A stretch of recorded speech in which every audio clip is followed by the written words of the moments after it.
খেলবার গেলে বইয়ের চিন্তা ইয়ের চিন্তা গেন্দা গুন্দার চিন্তা কেউ তো মারুন যা ছক্কা। দেশটারে ধ্বংস হয়ে আছে। একটা টুর্নামেন্টে যে ভালো কিছু হারা পায় না, বাংলাদেশের মানুষগুলার একের কান দেয়া ছাইড়া দিল।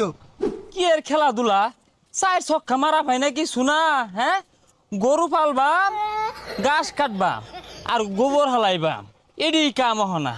আর আর মাঠও যায় না, মাইসে জুতা মিলা দিছে না ভাগ্য বলা। বুঝি না এই কৃষি প্রধান দেশে ক্রিকেট খেলাটা কোন মাউয়ার পথে আনছে? এরা গরুর ঘাস কাটবো আর গোবর হালাইবো। চার ছক্কা হই হই প্লেয়াররা গেল কই। মাঠের মধ্যে খেলার গেছি, মাঠের গাছগুলা কি সুন্দর। কাশিটা যদি লগে নিতাম, এক বস্তা কাটতে না গরুরে দিলে খায়া দেউলে আর তো। ভাই আপনার কি গাড় ধরে বাইর করে দিছে নাকি ইনো ঘাস কাটতা শুন?